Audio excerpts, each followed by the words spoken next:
Guess we can go ahead and start. We've got a quorum here. Give you a lot of time, right? Okay, looks like.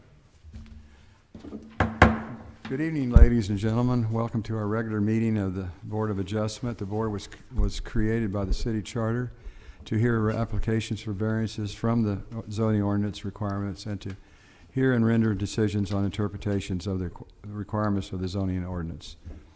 The board consists of 5 voting members. It requires 4 affirmative votes for approval of any variance or interpretations.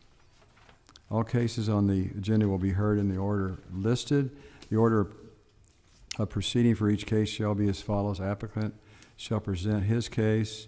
Persons in favor of the variance shall present their evidence. Persons opposed to the variance shall present their evidence. The applicant shall be given a rebuttal period, and the public hearing will be closed and no further testimony will be accepted. The normal procedure is that the board will discuss and take action on the application. All meetings of the board are open to the public. Anyone in the audience who thinks for any reason that they will speak before the board tonight, please stand and take the oath. Oh, here comes. Do you solemnly swear to tell the truth in all matters pertaining to the cases before this Board of Adjustment? Please say, I do. Thank you all. Appreciate it. Please be seated. All right. Hey, Dennis, everybody's here. All right, the roll call. Roy Brown. Here. Tim Watkins. Here. Dennis Hart. Here, barely. And Dan Sunderland. Here. Yeah, here. And Robert Jones, that's me, yes, here. The first on the agenda tonight is case number 19-999-02, William Neely, a variance request to enlarge a non-conforming structure for the property at 16300 East 23rd Street South. And I presume we will do the video here first. Okay. So William Neely, who resides on Queen Ridge, owns a landlocked piece of property behind him that's addressed off 23rd Street. The property is legal non-conforming because it sits on a lot without a principal structure. This existing garage sits at the southwest corner of the property.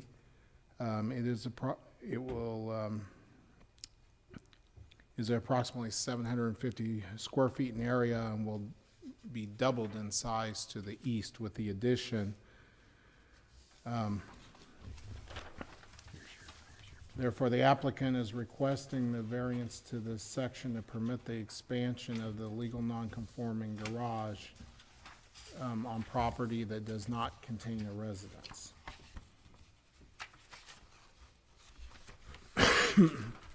So we'll start the video here.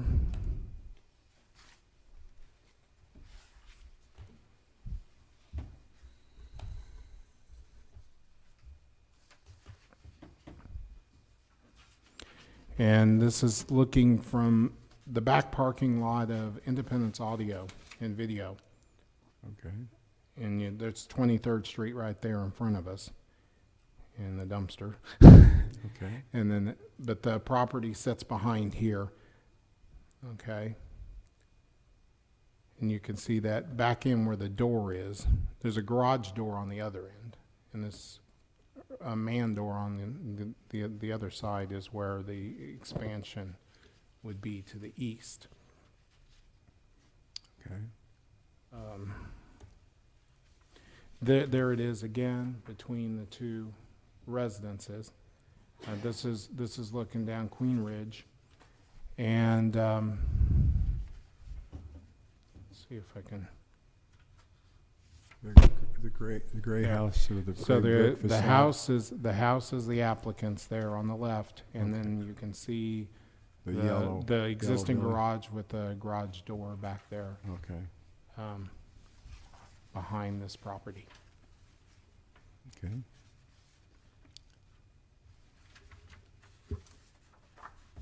Was there anything else that you wanted to discuss? before we- The only other issue is, staff believes that it meets 4 of the 6 above stated hardships. One of the primary reason we say it doesn't meet all 6 has to do with, we believe alternatively, the variance could have been avoided if the 2 properties had been replatted together, so. Okay, so in other words, because they're separate. There has to be a parcels. variance because there can only be, you can't have a accessory building on a property without a primary structure, and you're expanding the legal nonconformity when you expand that existing accessory structure. All right. But it's been that way since how long? I mean, since the house was built, or before that, I guess. We need you on, Okay, well, if on you the need- microphone. Does anybody else have any questions? Okay, well, state your name and your address and to the board. Bill Neely, Okay. 2211 Queen Ridge Drive. I'm the owner of the property. The lot is actually addressed 16300 East 23rd Street. Okay. Okay, is there anything that you, is it all one parcel now, or is it in No, 2 parcels? It's 2 parcels, that's The the way. county, when you get your taxes, it's listed as a second. Two separate parcels. Okay, It is that way because the back lot that's in question was purchased at a later date after the house was built on the Queen Ridge lot. The lot in the back was purchased from the owner of a home that used to be where Independence Audio is now. And my father owned the property and purchased that land off of her. She had let him use it for gardening for years, and as she got older, her comment was, my son is not going to, my son's just going to sell this property. He's not going to live here, so if you'd like to buy this lot, I'll sell it to you. So that's why it's in 2 parcels.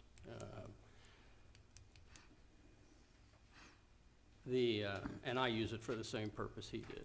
I inherited the land and the love to garden. So, my reason for expanding it is that over the years, I've collected more gardening equipment. I also use that building as a little bit of a workshop. And as a result of the increase in storage of gardening equipment, when I want to do anything, I have to move stuff out in order Right. to get in there and put it back. So I need the extra space just to continue my operation back there. I would only like to say that I don't want to replat them. I don't think that'll solve this problem because I don't have the money to put a 150-foot-long paved driveway back to that building. I've had to, I'm retired, I'm on a fixed Right. income, I've had to right. save money just to be able to afford to rehabilitate and expand the building, and so replatting will not solve the variance problem because. Well, does the city require a paved driveway from the street all the way they've back? They've mentioned in here that will still be a variance issue. Okay, It has to go from the street to the garage. okay. What, Brian, did you want to say something? Actually, he wouldn't have to do, that continues to be legal nonconforming regardless of whether it's one lot or 2. Well, he's not having to build a driveway in either scenario. My only So in a replat, this would be considered a shed on his property? Or Yeah, so it just would- a storage So it would, building? it would deal with the one legal nonconformity, which is the building on a property without a principal structure by combining the 2. But the driveway part is legal nonconforming because we're not going to make him put in a driveway given the existing situation. My only other concern as far as replatting is the cost.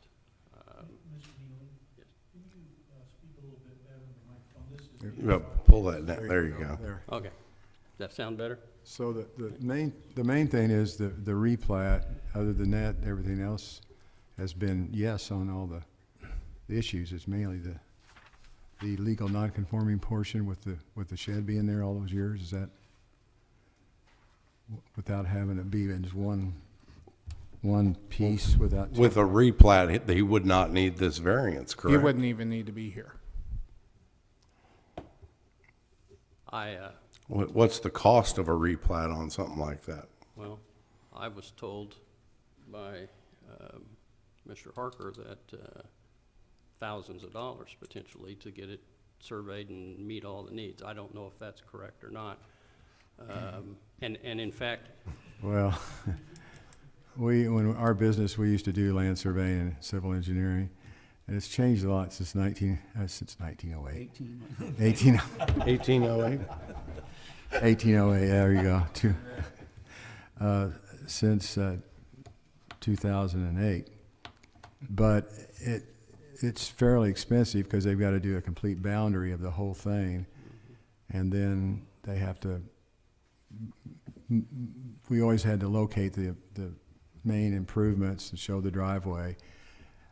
And then you have to write a new legal description that would include the whole, or you would, and so it's, I don't know what it costs today, but I would say probably, I'm just guessing, maybe $3,000. I don't know. I mean, back then, just to do a lot survey that was, what, almost 11 years ago? It was a minimum of $1,000 just to do a little lot survey in town that's with why a, I'm with a here. drawing. So it's, and I'm sure it's a lot more expensive today than the last.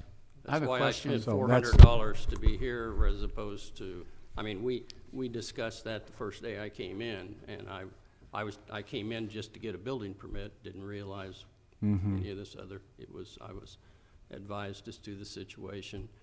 I was advised that day that because it was non-conforming, because there wasn't a principal residence, and I asked the question to them, well, if I just combined the two properties, then, and they said, yeah, and then I was advised, but it probably cost you thousands of dollars as opposed to $400. So that's why Yeah. I'm here.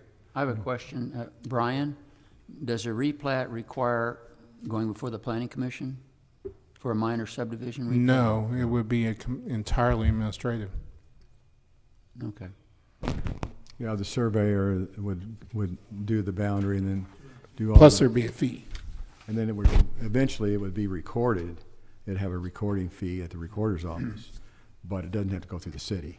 So you're not really changing any of the use. You're still going to be using it as a shed to store garden equipment. You're going to still maintain a garden back there so that the deer have something to eat.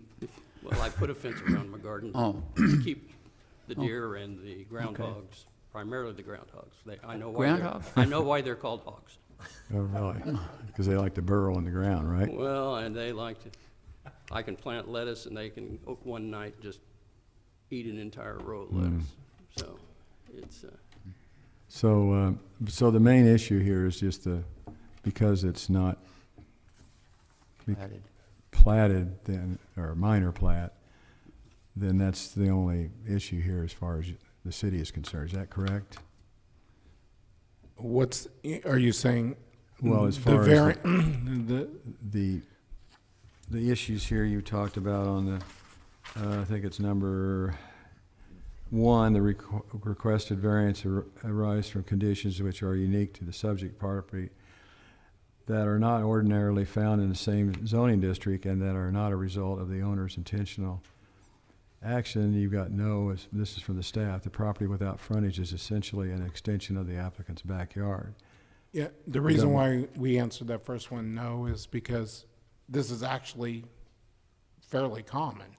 We have a lot of double lots in the city, and we often have people replat those so they can build accessory buildings. So that's a normal process. So that's why we stated that number 1 isn't unusual, because it actually happens quite frequently. And then you have what we call number 3, you got requiring strict compliance with this subject zoning regulation will constitute a practical difficulty for the subject property owner. No, the applicant could have created a minor subdivision combining the lot with the applicant's property on South Queen Ridge Drive, but you didn't know that you even had you knew you had to get a building permit, but you weren't sure of the what we call the minor subdivision requirements. No, I just assumed I owned the So- land and all I had to do was get a So- permit and Right. get it inspected and build it, so. Well, thank you for applying for a permit. Not everybody does. It comes here. Well, the last few weeks, I've wondered whether I've done the right thing, as it notes in here that as Brian told me, I mean, nobody even knew the building was back there. You can't see it from any of the streets, and You did the right thing. so, yeah, I wanted to do it right, so. We appreciate that. I don't have any more questions. Well, the only thought that I have actually is, on the number 3, that they've said no, it's, strict compliance. It's not the owner's issue, it's just he bought this property, kind of almost inherited, your father used it, kind of doing it. I'm sure they gave it to you pretty good, but you've had My it. dad built that shed, actually. Oh, he did, Him and my mom. It's one of those Southern lumber, Oh, two-car really? garage, Southern unattached lumber. garage kits. After he retired, him and my mom and I helped out some, built it. It was somewhere in the late 70s, early 80s. Okay.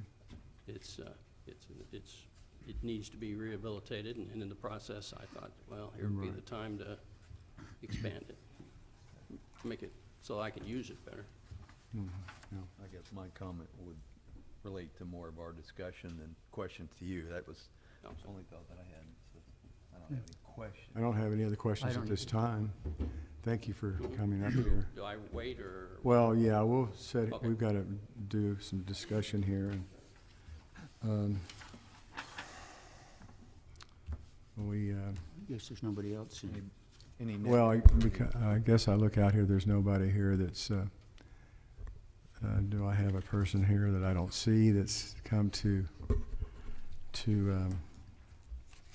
contest this applicant? I don't As I see was anybody. sending out the letters, I think most of the people were probably wondering what this even is, because it's got an East 23rd Street address, and there is no 16300 on East 23rd Street. I mean, it's just so. Okay, So most people, even if they were interested, probably don't have any idea where this. but you haven't had anybody there in the No, neighborhood that's no, my been neighbors against this? that I've talked to are all, they like the vegetables I give them, so. All there right, won't be they any do. conflict. You Okay. haven't gotten any phone calls of the city? No, I got no phone calls at all. Okay. Well, thank you for your testimony. Close the public hearing? What? Close the public hearing? Because there's nobody else here that's in favor of it besides the owner that's here, and then there's nobody here against it, we can go ahead and close the public hearing portion of this application. I can say that we had a similar thing. Of course, it's a little different but we had last month and the month before with that Douglas, what's his name? And he had a situation where there was, a carport that was within a few feet of the right-of-way of the street, and had been there. And if we'd gone by strict adherence, he got to tear out a lot of things there, and we tried to work with him on it. Well, So I don't know, I don't think it's just not the same exact, but it's kind of where it's been there for years. I And think so I don't know. I mean, I'm just thinking it's, personally, I feel that nobody could build a house there. If he sold it, a house couldn't be built there. no. And so platting is a kind of a technicality which doesn't necessarily have to apply here, because he's already legal nonconforming. He's just expanding that legal nonconforming building Right. to make it more usable, and the neighbors don't complain. And I don't really see the need for spending the money to plat the lot. Because that is a difficulty. And it is expensive, and Yeah. I imagine he would probably like to get his addition built in time for the gardening season. Mm-hmm. So I personally think that this, I don't see a problem with approving this variance personally. Mm-hmm. I don't know what you guys think. Well, I have to agree with you, because it's been that way since his dad built the original garage, and when they built the new, what do you call, audio business there off of 23rd Street. We have approved So, structures on lots that did not have houses on them in the past, I recall. mm-hmm, Out east of town here somewhere, remember a couple of years ago. I think so, yeah, I'm sure we did. I mean, it's been something that we get occasionally that comes And before I this think board. there's a lot of advantages to replatting, but I don't really see a need in this situation that we should force him to do that when it's already legal non-conforming, and Mm-hmm. what purpose does it serve except cost time and money? Yeah, I would like to go ahead and say that we, motion to approve it the way it is. I mean, I know that they Okay. have got some different issues, but yeah, we've done it before. yeah. I think it's a Yeah. good use, and I think sometimes it's, yeah, I agree. Does anyone else here have any comments, Tim or Dennis? Well, Did you want to make a motion? I'll go ahead and, do we have a motion No. to, yeah. to approve? I'll You wanna go ahead? make a motion that we would approve case number 19999-02 as stated. Do I have a second? I'll second. All right. So we will do the vote. Roy Brown, Yes. Tim Watkins, Yes. Dennis Hart, Yes. Dan Sunderland, Yes. and Robert Jones, yes. So the public hearing, case number 19-999-02, William Neely, a variance request to enlarge in a non-conforming structure for the property at 16300 East 23rd Street South, has been approved unanimously. Thank you for coming. Thank you, Jim. Brian, thank you for all yours. Okay. The last and second one on the agenda tonight is case number 19-999-03, Jim Gamble, a variance request to the residential design standards for the property at 1501 South McCoy Avenue. And so do we have a video we'd like to see? Yeah, before we start, I just want to touch on this. Okay. The applicant has submitted this request that deals with basically 5 elements of the residential design standards for infill development. This area of town was replatted in sometime in the late 1920s and then some in the 1950s, so most of the homes out here are older. And these particular items deal with the height of the structure, which is they're supposed to be somewhat similar to other homes in the area. The entry of the home, where it's to be covered by a porch, have a porch or a canopy. The roof forms similar, the driveways, and then the garage doors, and then also the windows and doors. And in your packets is is the applicant's front elevation along with the rear. He has 2 front elevations shown, one with stone, more or less, and one with brick. That's really the only difference. And okay, we'll take a look here. This is the, here we're gonna do the, that's the house to the north. This is the vacant lot. You go around. I can't really tell much because of the snow. It's somewhat level, goes up along the back. Some neighbor houses to the rear. And this is the first house. Oops. Hang on just a minute, this thing skipped. Are these the houses you've got pictures of here on Yeah, which you've I submitted? took various videos out there so you can get a feel of the neighborhood. Here we're looking south down Mccoy. And here's kind of the other parts of houses in the neighborhood. Kind of a quick scan, we'll show some more video here in just a minute of that. Kind of a gray day. Mm-hmm. Imagine that, huh? What we've had here lately. Okay, this is our second one. Here's another kind of a shot at the vacant lot. You can see a little bit better some of the houses in the background. And then down the corner, down the street.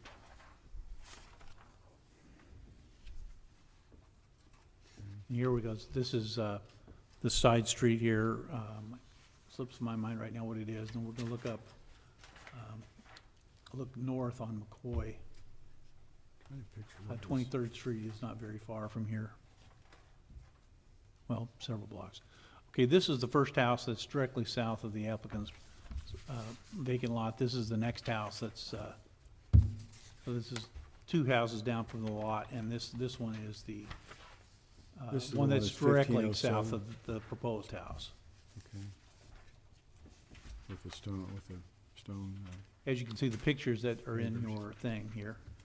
And then we go down, these are the next two houses, which would be 3 and 4. These set up on a hill. okay.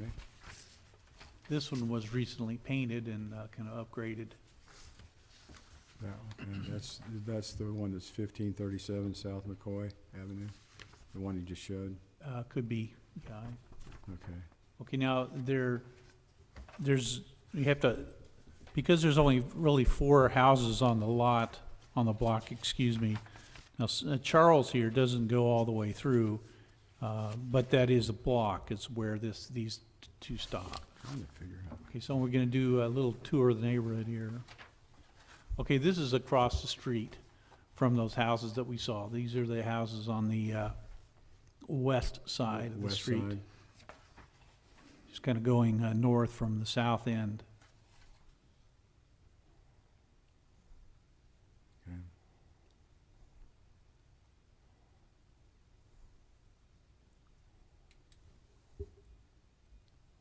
And this is going north, is it? Yeah, we're looking at the west side of the road going from south to north.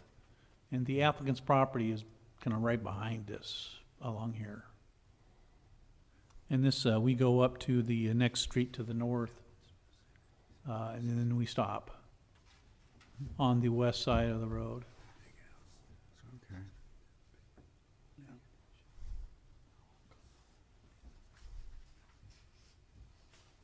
And I think this yellow house here is the last one before the, the intersection is right there.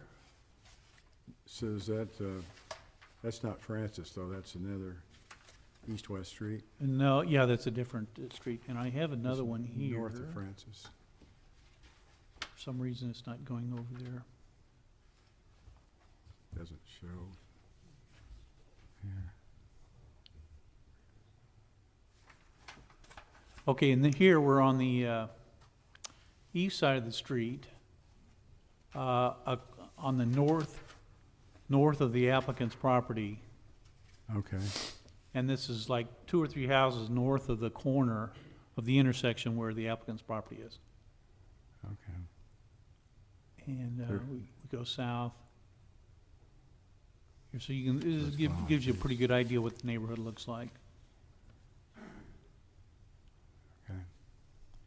You're going south, Going south this time. so we're looking east. Yeah, that is correct. And I think this one, or the next one is this one sits back from the road, and then this is the one on the corner.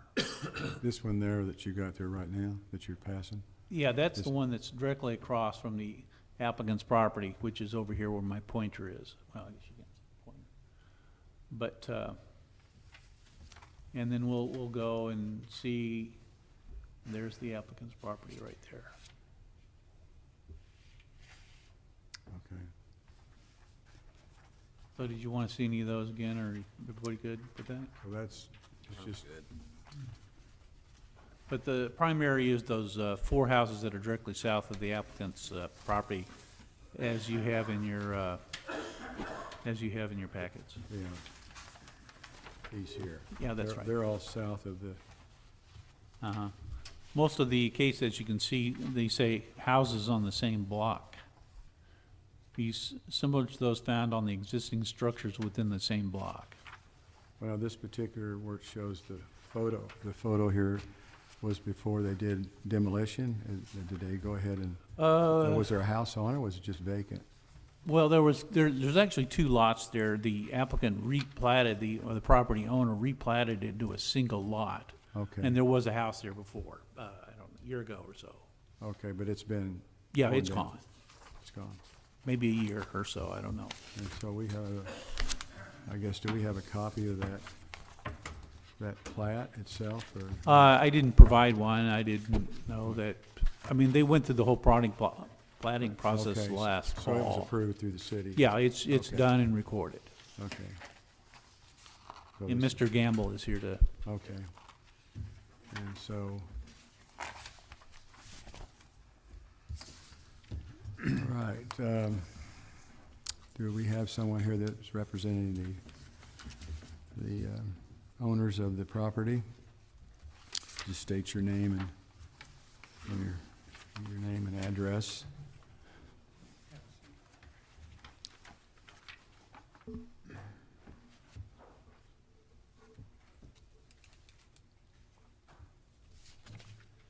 So, get a little better picture of what's going on.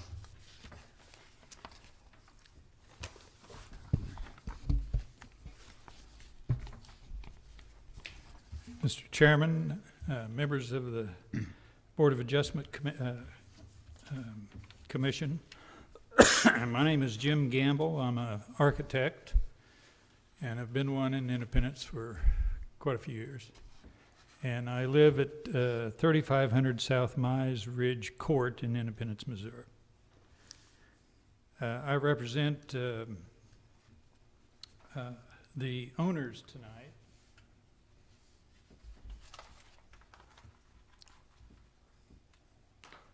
And that's Alberto and Sylvia, who are with us and are sworn in tonight. They have purchased two 50-foot lots, and at some time ago, they have both of them have excellent jobs and want to build a custom home to their own specifications, and they purchased two 50-foot lots. They had two buildings on them. One had burned, and then another one was a concrete block house, a very minimal structure that they have since torn both of them down. And at the city's request, they replatted the property. You just heard from the last case the process that you go through for that sort of thing, and spent the money to do that, and have cleaned the property up and have torn down the two substandard homes that were on it, and then contacted our architecture firm to customize to their own specifications a new home. Typically, I've never seen this ordinance invoked before, and I've been here some time, but oftentimes in modern subdivisions you have deed restrictions, recorded deed restrictions, and they'll have things you can and can't do with a property. Sometimes they'll have an architecture review committee that will comment or are there to comment and can actually have authority to change what somebody wants to build there. And presumably this ordinance is in lieu of that sort of thing in a new subdivision, that if the staff doesn't make comments, then they'll deliver it to you for your judgment on whether it fits or not.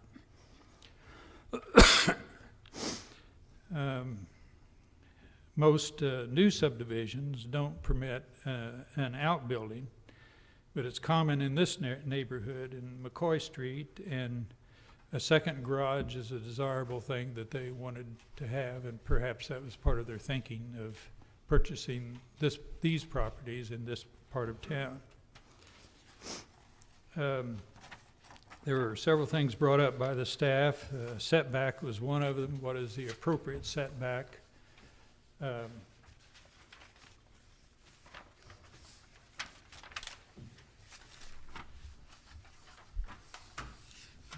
two of these. That's not part of this application, though. Setback is not a part of this application. Okay, all right. So we selected a 35-foot setback because the house directly to the south is somewhere between 35 and 40 feet, and the house beyond that is about the same. Those directly across the street from it to the west are probably a 25-foot setback. And then directly to the north, across the side street, there is a house that actually fronts on the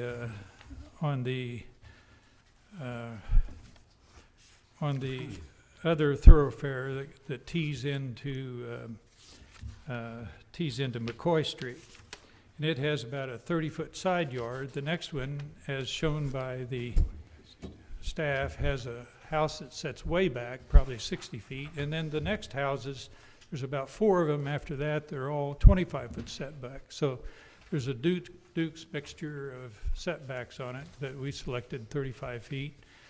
The lots are deep, and it still accommodates everything they wanted to do, and it seems to fit properly with the houses around it. So there are other issues. One of them was front porches.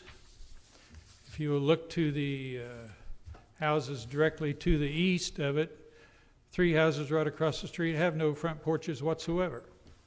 Some of them do, and others don't. The height restrictions, this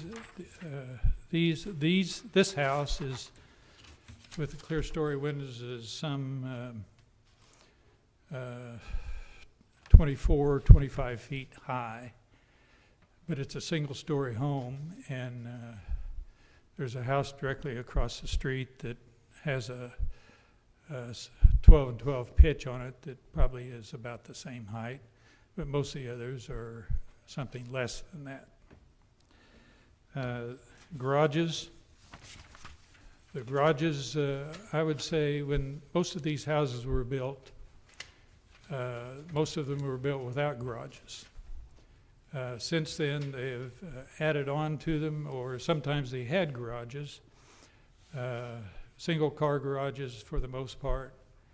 The one directly across the street from them is a 2-car garage, but then they filled in the 2-car garage for extra living space and park 4 cars, 2 of them in the front yard and the other 2 on the slab. So what is the prevailing style of architecture in the neighborhood? 2 days ago, I took those photographs and reviewed the property. I hadn't seen it since about a year ago when I completed these plans. So what is the prevailing style of architecture? Well, let me go back in history just a little bit here. Most of these were built, in fact, I think all of them were post-World War II housing. And we had 10 years of a deep depression that almost nothing was built during that time. 25% of the people were unemployed. Those that had gone to the city oftentimes went back to the farm. And then those that were back on the farm, a lot of those were foreclosed on, and we had a Dust Bowl times, and the Great Depression had 10 years of practically zero house construction. Then we entered World War II, and we had another 5 years of total effort toward winning World War II. And then afterwards, there was a tremendous pent-up demand for housing. The population had soon after that doubled from what it was almost 20 years before. And a lot of the housing was way substandard, had been destroyed, and there was a terrific pent-up demand. I have a story about that of my own parents. They bought in '43 a big old windy house, and right after the war, collected from 4 different families 1 year's rent in advance, and we lived in the basement. and took the people's money, and they waited most of a year to remodel this house into 4 apartments.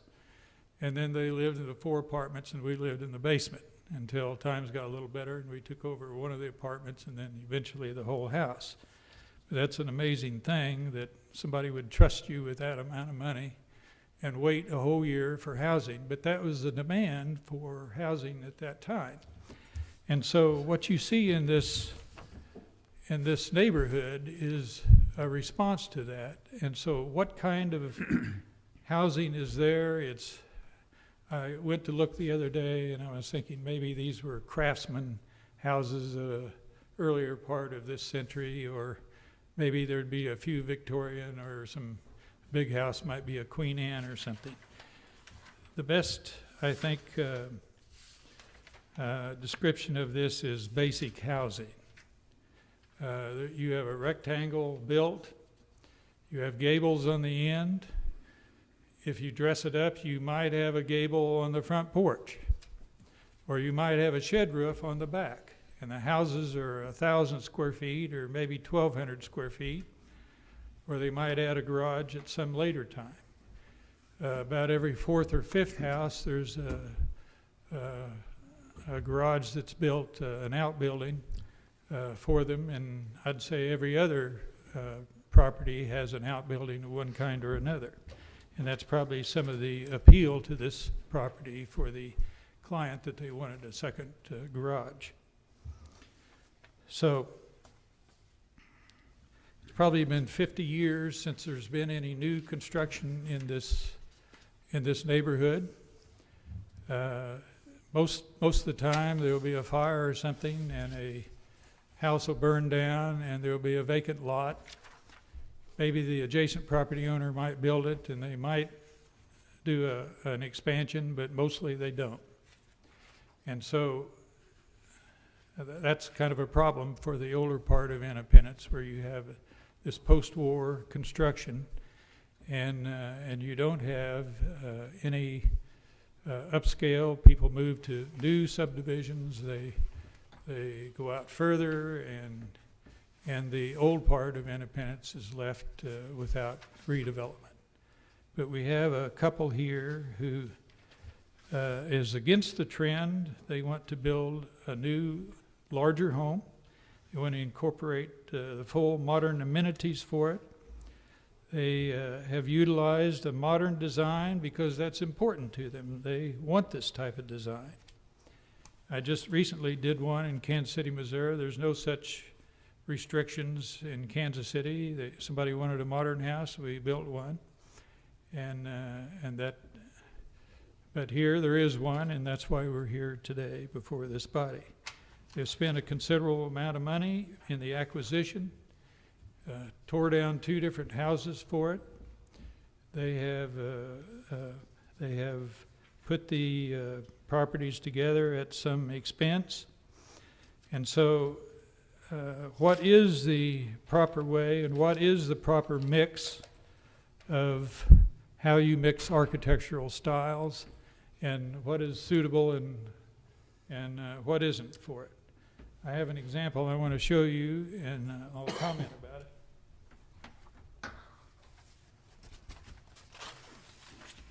Did you mind?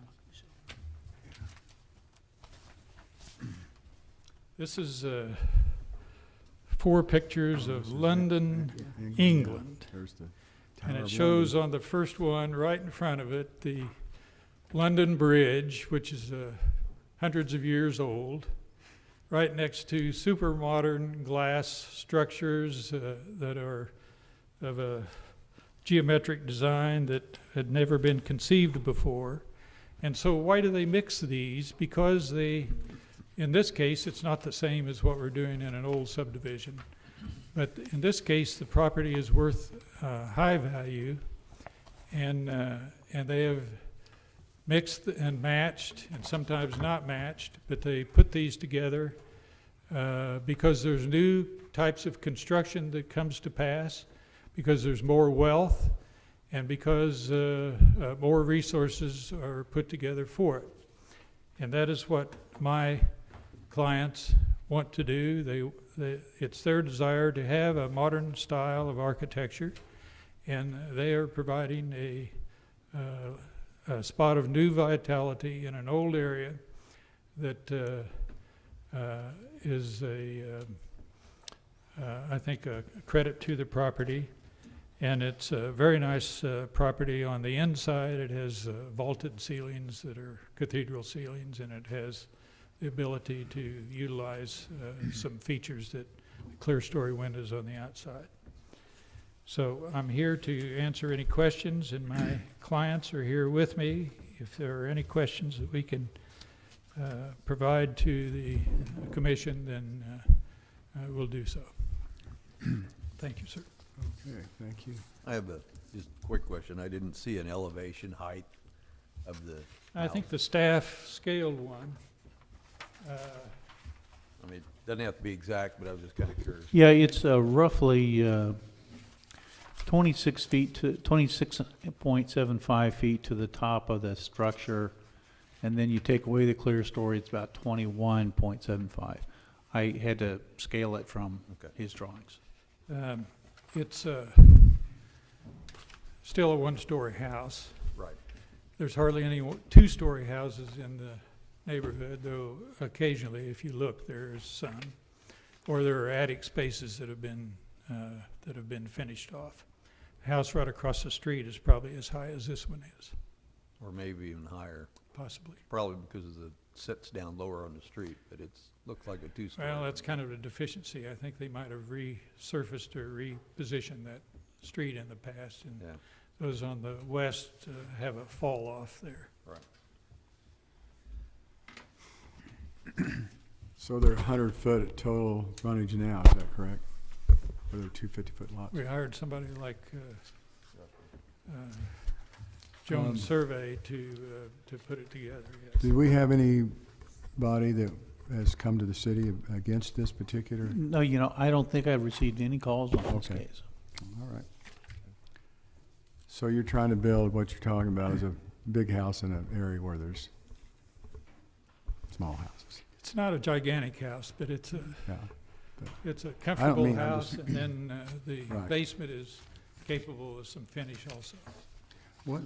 I've got. Go ahead. Go ahead. Just looking at this picture that they've got posted right behind is it's probably got an attic room up in there, but I'm gonna guess that that's pretty close to the same height of what this plan would be, wouldn't it? That'd be probably, if it's an average of, we'll say, Maybe 20 feet. yeah, 18, 20 at the top. This is the house Yeah, that one there. was, that's one of that is directly south of it is this, whoops. Sorry. This blue house, or this gray house is the one that's directly Right. No, south. It's a. And then the next- if you go further, yeah, there's this other story and a half or Right. whatever. Sorry. I was just making a comment there that it looked like it was. And those two houses look different. Those ones we just had, they're not uniform with each other. Most of these houses were originally sided with wood shingles or lap siding, or as often as not with vinyl asbestos siding, which are about as basic as you can get, which chip and look bad and last for a long time and don't require painting and are hard to dispose of when you do take them off. But this neighborhood was a very basic post-war immediate housing, and there was quite a bit of it built at one time or another in Independence. Well, I don't have any questions. Jim, would you say that from your experience in real estate and development that this house will increase the value of properties in the area? Well, I would think so. There has been hardly any development in this older area part of town or in a lot of other older area parts of town. And that's a deficiency and a problem, ongoing problem for the community. But we have a couple here that wants to spend some money and upgrade to what's currently around them. And I think it's an improvement for the neighborhood, yes.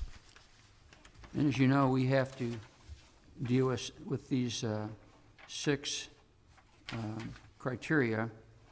And so I may be wanting to see you answer some of these with, you know, the unique conditions that this is, in one sense, staff would say it's not really unique, but I think I could say that it would be unique because it's a larger and newer and perhaps nicer home than the other homes in the neighborhood, and it could even start a trend for upgrading and remodeling. So in a sense, I think I could say, if you would agree, that the requested variance, does it arise from conditions which are unique to the subject property? Well, yeah, because they're doing a bold thing because they want to live in that neighborhood and they want to build a house that's a little larger and more unique than the other homes.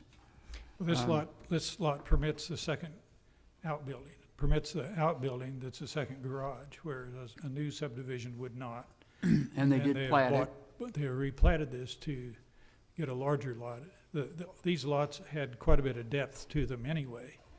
And so 100 feet by whatever it is on the depth, it was a pretty good lot for them. And would you say that by putting in a detached garage, that kind of breaks up the house and more in character of the neighborhood rather than having a larger house with a detached garage? Well, if you look at those photos, almost all the houses have outbuildings. And a few of them have out garages too. So in that sense, would you say that does actually consistently represent the character and that aspect of The outbuildings certainly do. subdivision? The issue is not the outbuilding, only the garage doors on the outbuilding. There's no question about the placement of the outbuilding or having one, it's No, just the I doors on the understand. outbuilding. I was just saying that the fact that the garage is separate does make the house not that much larger than it could have been, and that was my main point, but It's interesting to note that the house directly across the street to the west built a 2-car garage, probably with a single garage door, then filled it in and used it as living space, and then park all the cars in the front yard. So, Well, that's probably what you get when you get into old subdivisions where there's no covenants and restrictions. And they didn't have them back then, well, they in had that very particular few. type of There were development. few rules. But,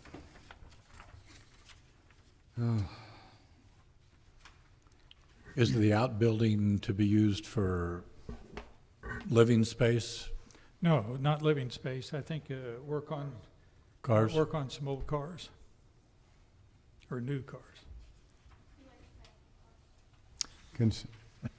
is there anyone else here that wants to speak in behalf of the owners? I mean, as far as We sent out the contact list was 16 or 18 people, and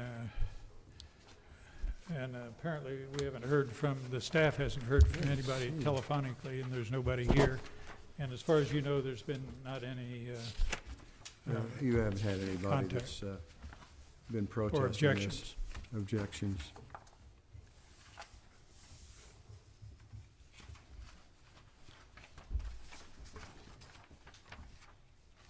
So it's going to have the new house, and then it's going to also have an accessory unattached garage. Correct. So the house won't have a garage. No, with it has a No. garage. It has a garage. The new home will have one, Yeah. plus you'll have another 2-car Correct. garage, correct? Correct. My point Well- was that makes it not as large as it would have been, and it does seem to fit the character a little bit more of the neighborhood, since that's an issue. I guess the question is on those garage doors, could they, I know they make garage doors that look more like carriage houses. Is there something like that that you can incorporate in the separate? I don't know if there's a contemporary version of that, or what are your thoughts on that?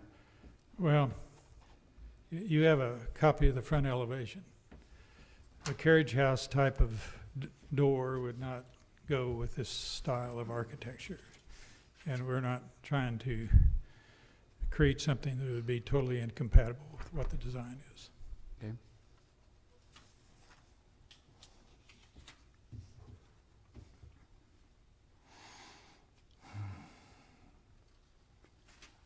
Well, I think the fact that the way you have designed the garage doors, they're not, a quick view, it doesn't necessarily look like a garage door because it seems to fit the character of the house. And so if you try to do something else, it would not work, is what you're saying.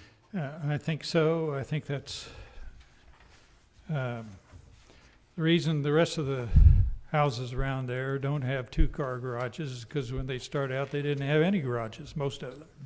And then some of them had one garage, and then some of those were added. Now, some of the outbuildings that you see and the detached garages do have two-car garages in the neighborhood.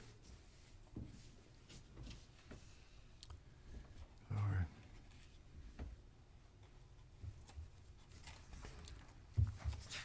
Oh, I think he's answered most of our questions. We can Yeah. just right. go to the discussion. I have a question for staff. I'm curious about the section under driveways and garages. Double wide garage doors may not be used on street-facing garages. Two-car garages must use two single-side garage doors. Where do you think that, Thank you for, what's the history of that, or where do you think that came from? Well, you have to remember that this section applies to infill, which is, I think, what we list in the ordinance as things built before 1975. Double garage doors don't really see that before then. I mean, that was one of the items. And what you see in the older parts of the city in the northwest are more single-car garage or single-door garage doors. Even though there may be two of them side by side? Okay, I think you see more of the double-wide garage doors in newer sure, neighborhoods. Like I okay. said, these infill developments standards have been talked about. You know, I started here like almost 19 years ago, and they were talked about when I first started, but they never really went anywhere until we did the new code that was adopted in July of 2009. So, I mean, these are standards that have been kicked around for a while and finally came to fruition at that time. Mhm. is this the front garage or the? Yeah, see, it's a garage, you can't really tell. I know. But then they have the other for additional. So, What do I is call there anybody else that needs to speak? Is there anyone else here that wants to speak on behalf of the applicant to our board here? And give us your name and your address. Sylvia Villalba. You ought to bring that Sorry. down. Hi, I'm Sylvia Villalba, and my address is 1624 Topping in Kansas City. I am one of the owners. My husband and I, we are trying to build this house. We like the neighborhood. I know that there's no other house that looks like the one we're planning to build within the 100 feet. But it's still close to town for us, since we both work downtown. And I think it will benefit us by being able to utilize both lots, that we have already invested so much money on both of them, than trying to sell the lots and try to find a house or a new home that meets our needs or wants. It's just that we have the space, and it's what our family needs within the city instead of trying to go out. The neighborhood is really nice. It's quiet. Yes, it will be almost double of any of those little houses when it comes down to square feet. But once the basement's done, but other than that, I'm not sure on the garage doors why will be that big of a deal. But it's up to you guys. Thank you. Thank you. Thank you. Thank you. We appreciate your testimony. So, It's not gonna be, do we go ahead, since there's nobody else here, we can go ahead and, I got another question for Jim. okay, go ahead. Jim, did you want to come back up to the podium, please? What are your thoughts about keeping the same style? There's not room to put two overhead doors in your garage, I assume, without widening the garage and making the house bigger and changing the whole design. You're pretty much stuck with not stuck with, but you've got one overhead door which works the plan. Is that correct? Commissioner, I'd hate to try to aesthetically redesign something here in a meeting. I don't think a double garage door would be appropriate for the style. Now, admittedly, the style is different from other styles, or lack of styles, I would say, in this neighborhood. But style is consistent within itself. It's a modernistic type of a structure, and it is consistent in the design of the building that the garage doors would be like we have designed it, rather than try to split them up in a pair of garage doors or something. And so the question is the whole thing suitable to mix it up in this neighborhood of a modernistic design, or to refuse a modernistic design in an older neighborhood that has really minimal design standards that's ever applied to it? Thank you. Thank you. I don't have any more questions. We can go ahead, since there's no one here else that wants to speak as far as for or against. There's nobody here against the applicant, so we won't. So we'll go ahead and close the public hearing and make a decision. I've got a comment related to this. Going through and all of these that they've got no and yes, and even like number 3 where it's requiring a strict compliance, yes and no. I see this definitely yes. They've owned the property. They're trying to do it. They've had the expense. So it is clearly a yes there if they can't do that. Right. Down 6 where they've got really not a no or yes on there. Says, while attractive house will alter the characteristics of the neighborhood. I totally agree. There were no characteristics in this neighborhood whatsoever. It's just an older, cobbled together. They had what they had. People added to the house, and I think investing in the neighborhood is the best thing that could possibly happen. People put money into things. Maybe there'll be some more new houses built. And I think that's the biggest lacking thing in a lot of the older neighborhoods. People don't want to invest money in where, they got a $40,000 house right there, and they don't want to invest that much kind of money in it, so they're not going to. But doing this kind of thing, maybe more will happen. No, I think you hit the nail on the head. That's the key here. I mean, I'm pleasantly surprised that someone is willing to put that kind of money in this older neighborhood. Right. And, we talk about mixed use and all, modern urbanism and all these things that we're going through as a city. And here's an example of somebody that's willing to be a little different and spend some money, and they want to go into a neighborhood and be neighborly, and the house, okay, it's a contemporary house. There's really no way should change garage doors. They don't even look like garage doors from the elevation. And I'm actually a little bit frustrated that we don't have some inherent flexibility in our code, but that's why we're here. That's what our board is for. It's going to increase I believe it will increase the value of the neighborhood. I believe it will encourage other people to add to their house and encourage people to stop the fleeing. This is becoming more like an inner city in a sense, to flee out. I personally think it's a good idea, and yeah, it doesn't exactly fit with the character of the neighborhood, whatever that is, but it starts a new character, you know. So I personally am in favor of this ordinance, this request for variance as presented, and I don't know what you guys think, but.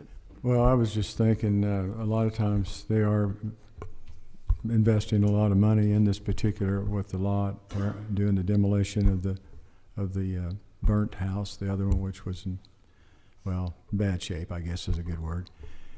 And to me, that's taken, they're the ones that are taking the risk here. I mean, they're investing this money. So if they want to do it, I don't know where it really matters to us, why can't they? Well, I think they can. I mean, if they're willing to do this, I mean, a lot of people, I'm not saying this from my perspective, but a lot of people wouldn't do it only because of the neighborhood there, but hopefully maybe it will make the neighborhood a better neighborhood. I can't answer that, but it's certainly not going to hurt it any, but what they have going in there. So I don't know. Does anyone else have any comments? I think it's a great looking house. I think it'll up the value of the neighborhood, and I think it's a good thing. I think they seem like they're going to be very happy there. They like the neighborhood. They say it's quiet. I mean, so, And I didn't even notice the garage doors on the house. It looked like a house. yeah. So I think it looked good. But it looks good. I mean, the house, it's a, what you call contemporary style. I have to agree with Roy, and if they're willing to take build this nice home here, to me, I don't see any reason why. There's no covenants and restrictions in that old subdivision. They built just pretty much anything they wanted to without any kind of restrictions or any kind of, so it's changed today, it's for sure. But to me, I can't really try to encourage development in the city and then not, because it's going to be a different of the neighborhood there. Well, the neighborhood needs improvement, doesn't it? So. And I would also say, in relationship to the infill ordinance, that were this house to be built in the center of a block rather than on a corner, I might have a little different feeling about it. But it's on the corner, and I don't, that nobody objected to it, and there may be, if it's a smaller house on a 50-foot wide lot, some of these restrictions might be more applicable. Right. And I'm not trying to say that they're not good. It's just in this particular case, I think they don't really apply to this house. Well, we've got a new subdivision, whole thing going down in the little blue area. And the whole thing is the eclectic difference. Mm-hmm. Every one of them, they got so many different plans, and that's the whole idea, that there's different plans. And I think that's right. Are you saying there's not a lot of harmony in the new Harmony project? Just a matter of I guess opinion. we won't go there. Well, for the last couple of decades, we've had city councils and mayors that have discussed and pushed and put incentives forward for redevelopment in Western Independence. Mm-hmm. Especially of course, the 1st and the 4th council districts. Something like this, it's what they were pushing for, and they have been pushing for. I can't see that this is a bad situation for anybody. It sounds like a win-win. It has to increase the property values around it, and if it encourages more redevelopment, what's wrong with that? Absolutely. More infill lots. And reinvestment, we've seen this work with economic redevelopment. So it's, one of those things, yes. I mean, you got 2 empty lots, why not? Yeah. And if the house is going to be twice the square footage of the homes around it, that's fine. You never know. A decade from now, you might see a few more of those pop up along that road. Mm-hmm. So, It's true. yeah. And maybe someone else will come in there and decide to tear down some homes that aren't worth what we call restoring and so forth, and build. There's several areas where that's happened. I mean, look at Lake Lotawana. A lot of those things weren't as nice as my shed. Really? And people built multi-$100,000 homes. Yeah. Some of them right at $1 million, I'm sure. Mm-hmm. And, really turned Of course, it is interesting as you drive through, you see this big, beautiful home, and then you see this thing, and it's like, what the heck? Is that where they gut the fish or what? You know, but, yeah, I mean, you know, but you are seeing more and more of that occur out there as well. That was a good one, Tim. I like that. Yeah. Did you have something you wanted to say, I was Dennis? gonna just, Okay, well, Make a motion. I think we've made our decision, and do we have a, Mr. Chairman, I would make a motion that we approve You can say. case number 19-999-03 as presented. do I have a second? I second it with emphasis. Okay. With emphasis. All right, sounds good. All right, so we'll do our vote here. Let me get where'd all my stuff go here? Okay.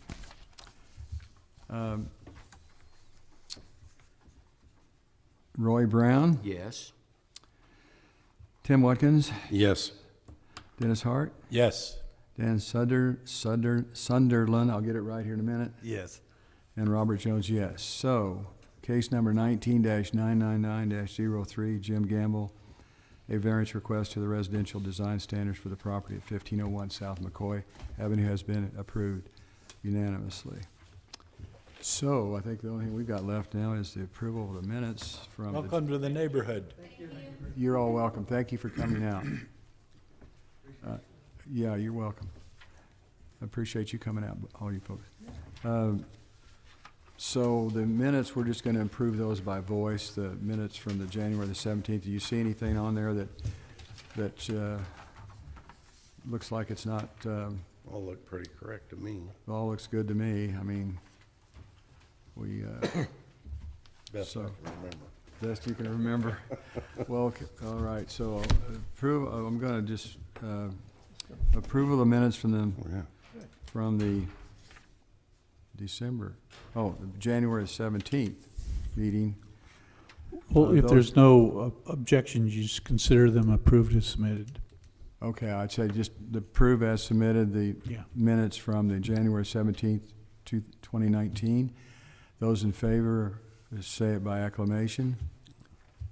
Aye. Yay, and those opposed will say no, and the ayes have it, so those minutes have been approved unanimously by voice vote. And this meeting has been adjourned.